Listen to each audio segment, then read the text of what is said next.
Hi guys, welcome back to the channel. Thank you for joining me. Thank you for your support as always.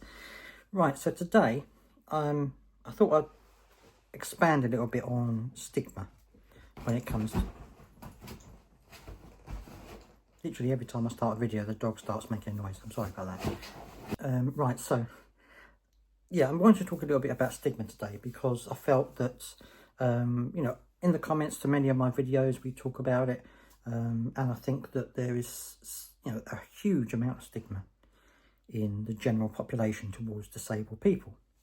Now, some of that I don't think is necessarily their fault. Some of it is the fault of the media, because there are lots of media outlets out there who are anti-disability and anti-benefits and things like that. So it's difficult to sometimes get against that, because you've got so much media attention, especially at the moment with the green paper going through and stuff like that. So much media attention on fraud and people taking money out of the DWP, and people, what they want to crack down on fraud. As I've said in a previous video, PIP fraud is something like 0.2%. Very small when you think about it in the grand scheme of things. But they keep pushing it because it's a way for them to attack the disabled people, and it's a way for the DWP to try and change things, change how much money you get, change the criteria, the assessments. All of that can be done under the umbrella of trying to combat fraud. And I think that this is absolutely ridiculous when you think about it, when you think about how problematic it is and how difficult it is to get personal independence payment or universal credit or something or anything like that. How difficult the process is.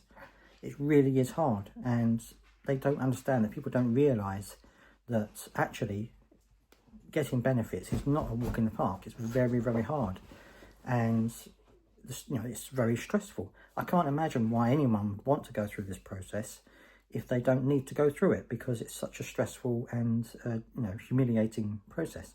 And I thought about how can you break the stigma of this? And I think the only way you can do it is by having people who have used the DWP talk about their issues, talk about their problems, discuss the experiences they've had and things like that. And we do get some of those in the news, but I think sharing the information about the benefits and about how people are need these things, and how very few people are actually committing fraud on the DWP, I think that's the only way you're going to get it across to people, because they just don't understand.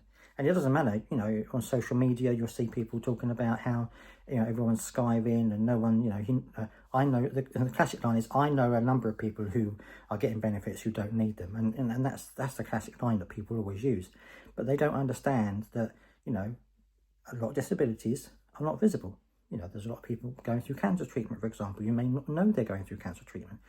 People with mental health problems, you won't see necessarily that from just looking at them. So there are loads of things, loads of conditions that you won't see from the outside.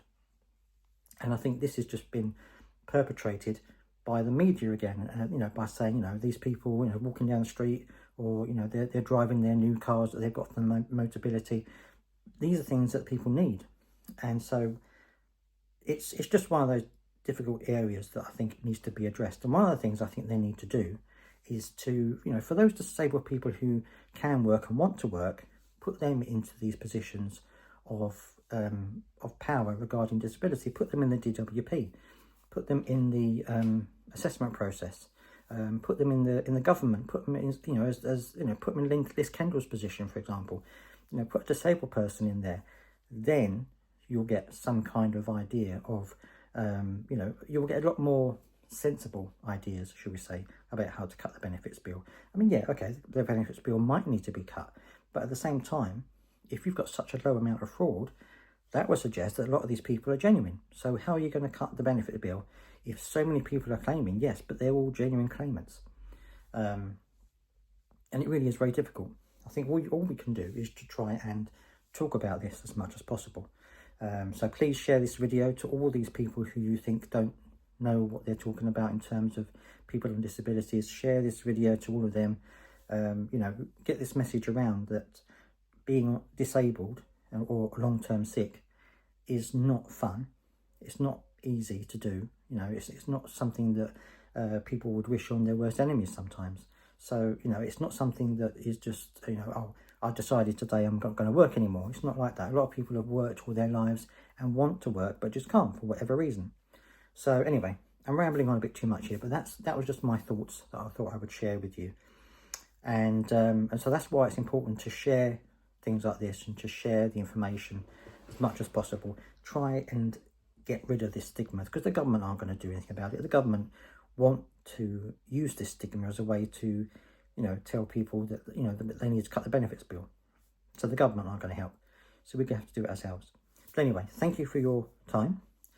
If you have any comments, please do leave them down below. I do value every comment that I get. And I hope that you're doing well, and I will see you next time.